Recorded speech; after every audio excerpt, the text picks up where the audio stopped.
Al Jazeera Podcasts. Today, the 20-point plan for peace in Gaza is in motion, but the war isn't over. The Israeli government and Hamas have been accusing each other of violations of the ceasefire for days. Amid ceasefire violations, can Israel fulfill its obligations for peace, or could the safety of Palestinians take a turn for the worse? I'm Malika Bilal, and this is The Take.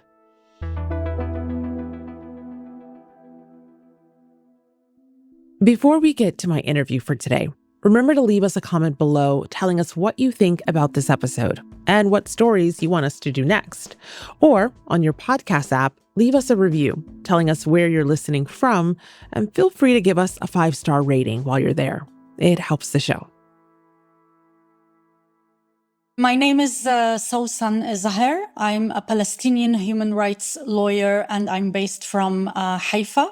Well, Sawsan, welcome to The Take. Thank you for being here. We are coming into 3 weeks since Israel and Hamas agreed to a ceasefire deal. And you are someone whose work has focused on Arab minority rights within Israel. You're also a Palestinian citizen of Israel living in Haifa, as you said.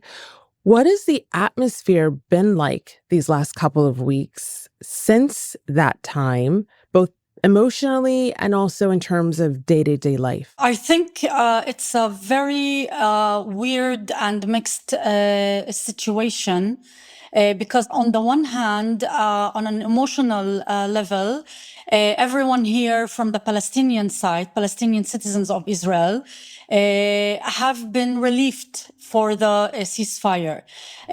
But before that, we were also reluctant and we had mixed feelings because we really never knew and trusted whether the ceasefire will indeed be signed, knowing that the current Israeli government is not only reluctant in stopping the genocide, but also wants to continue enthusiastically until the genocide is over and all Gaza basically is being destructed and people are ethnically cleansed and forcibly evicted. For those of us who are living inside of Israel, being citizens of Israel, we are part of the Israeli public in terms of our living, our workspace, all aspects of life. And we know that the majority of the Israeli public wanted the war to stop, but not from the same motives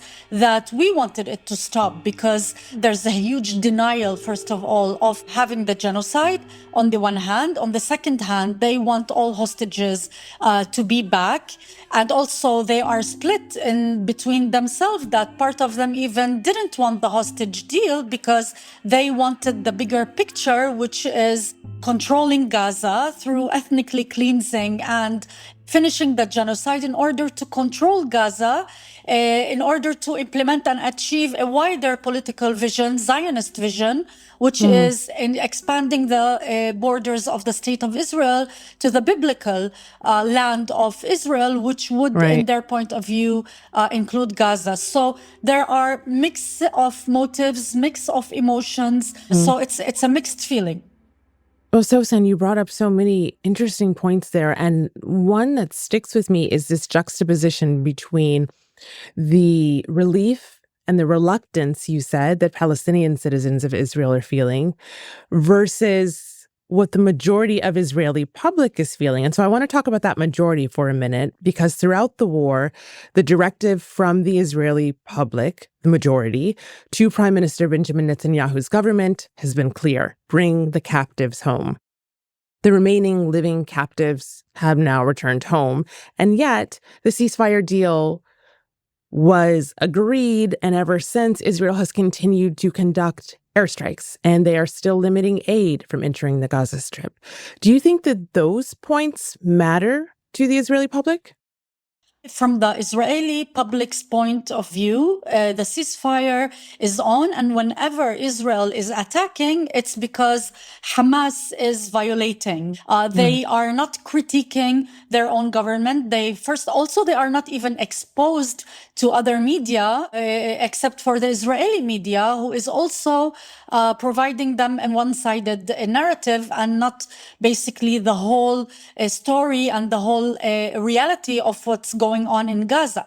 So if me and you and the majority of the international community are still seeing that humanitarian aid is not all in, children are still being killed, families in a whole are still being murdered, people are still starving and dying, and people are still not even able to get back to their homes, especially when the Israelis are also putting new borders, which we are now seeing the yellow line. Whoever passes them is also being killed. This Israeli military video is said to show its bulldozers marking out a new yellow line in Gaza, meant to delineate Israel's military pullback from the main populated areas. The state of mind of the general Israeli public is, first of all, denial of genocide, that they still have the right to be in Gaza, still have the right to attack in Gaza, still they don't see any distinction between combatants and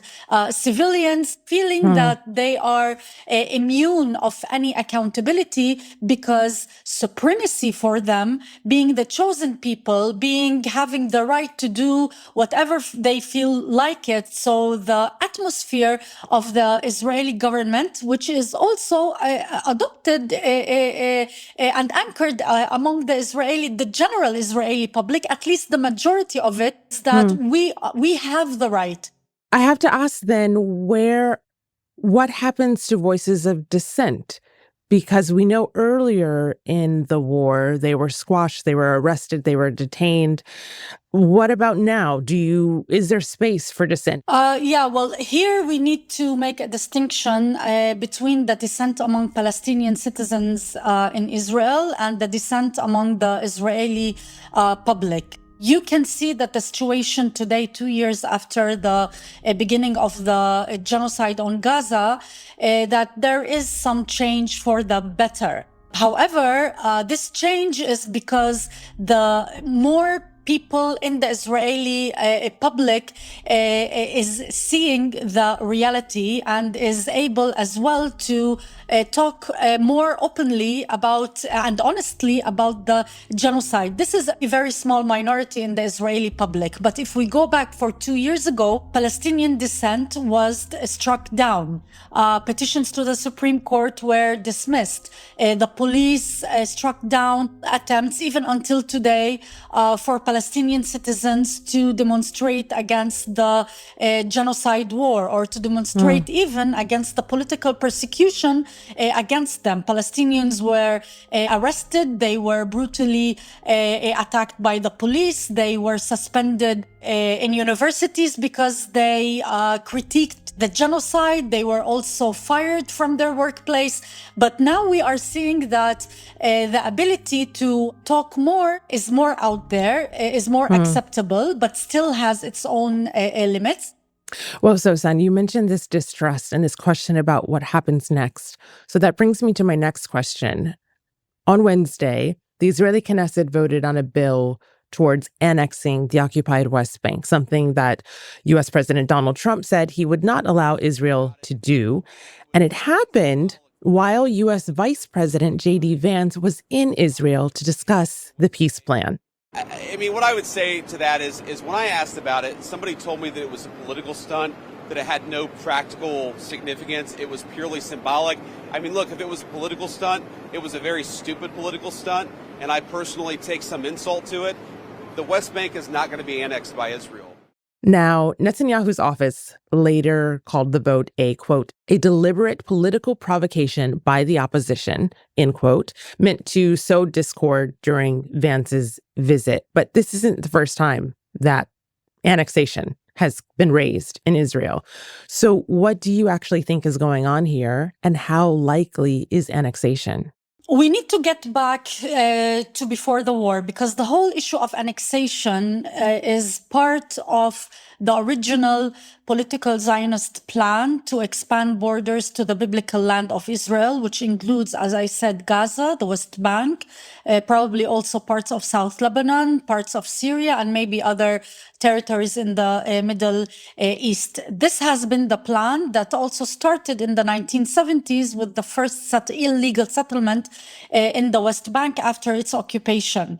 Now, coming back to when this current government was established after the elections in November 2022, all the parties that won and created the current government signed basically an agreement that the motive and the political vision of this government is basically based on expanding the borders of the state of Israel to the land of Israel, and that annexation would be part of the motive of the current government. That was a year before the war.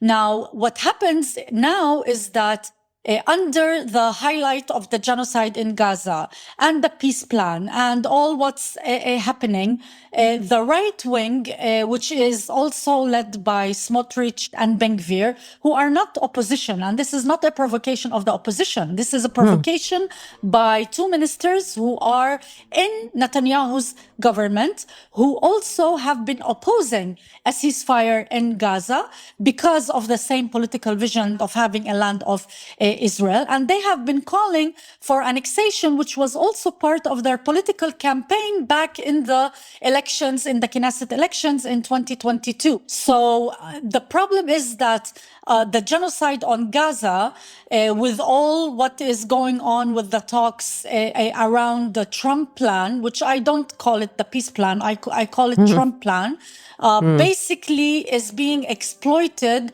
in order to achieve the other part of the political vision of annexing the West Bank. A lot of the things that are happening in the West Bank are not being covered in the news, especially international news. Violence of settlers who are being backed by the army. Settler violence against the Palestinian olive harvest has mounted this year, with at least 159 attacks in the first 2 weeks of the season, according to the Palestinian government.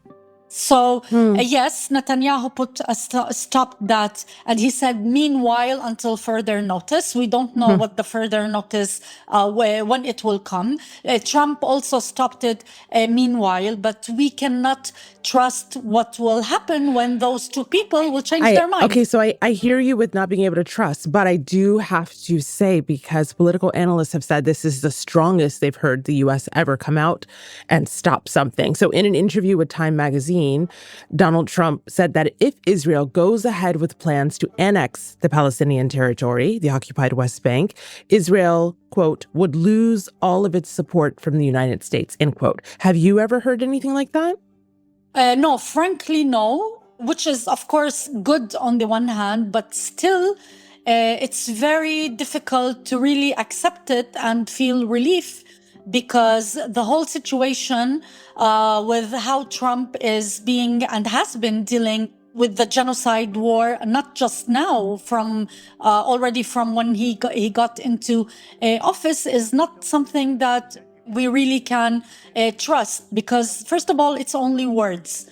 And especially when we are seeing the bigger picture of how Trump is basically playing with the Middle East as if it was a puzzle, we still don't know what his real, authentic political vision is. And this contributes to the distrust that we have also towards the statements of Trump, even if they are the strongest that we ever heard from him.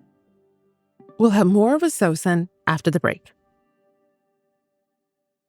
Esmond Bradley Martin, one of the world's leading investigators of the illegal poaching trade, was murdered in his own home in Nairobi, Kenya in 2018.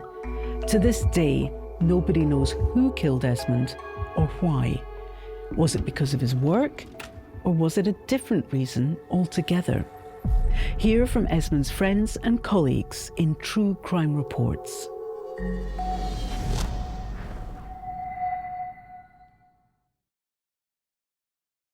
Well, Sawsan, I want to bring something else to your attention because the International Criminal Court rejected recently Israel's bid to appeal arrest warrants for Prime Minister Netanyahu and for former Defense Minister Yoav Gallant over, quote, criminal responsibility, end quote, for alleged war crimes in Gaza. Now, you are a human rights lawyer who's been keeping up with the ICC case. Where does that process stand now? And in your view, what would accountability for Israel look like?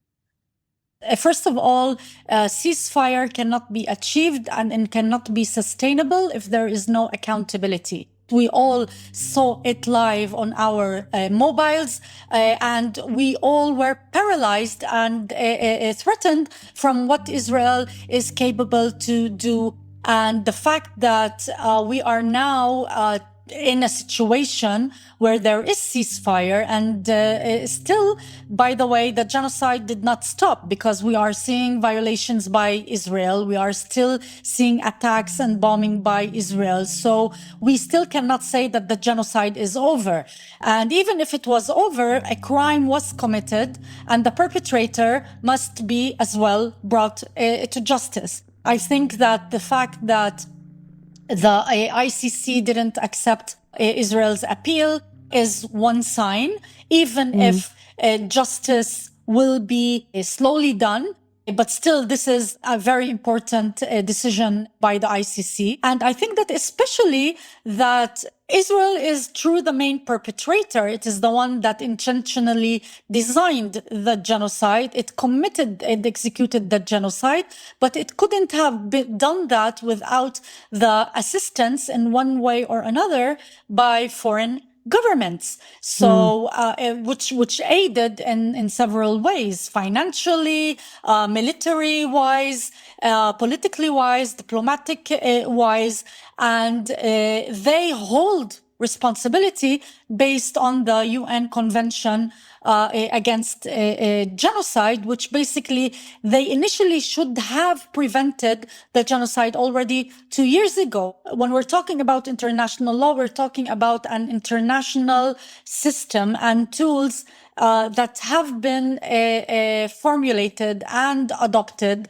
by the international community, including Israel, because of what happened in the Holocaust. And the international commitment was never again to a crime similar to the Holocaust. And that's why there was a convention to prevent the genocide, which Israel in the 1950s also affirmed and signed this treaty, and several other states also signed it. So there is an international commitment, which Israel has also joined, but no one is really implementing this commitment. And this is the side of accountability that I'm seeing. Humanity must be accountable because it did not stop the genocide on time. Wow. Really powerful way to phrase that. I want to end here, Sawsan, with looking at the future, given this new reality that you've laid out for what life looks like right now. You have worked on human rights cases within Israel for decades, with a focus on Palestinian citizens across Israel and how they participate in the fabric of Israeli society. How do you see life changing for Palestinians, both in Israel and perhaps across the occupied territories, given this new reality? This new reality is not exactly a better reality or a calmer reality. Yes, less people in Gaza are being killed and dying. That's true.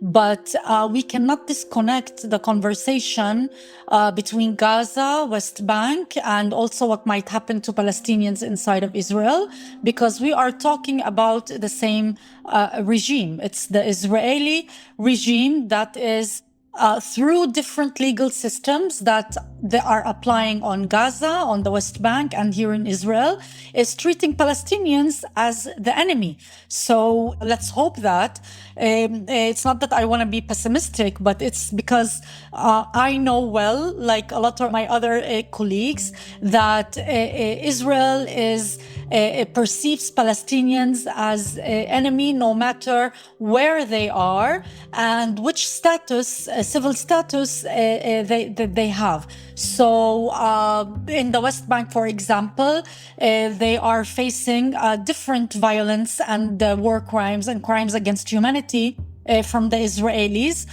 We as Palestinian citizens are facing a different type of violations, but we are all under the Israeli regime. Sawsan, a sobering reality. Thank you so much for sharing your time and your expertise with us. Thanks for having me.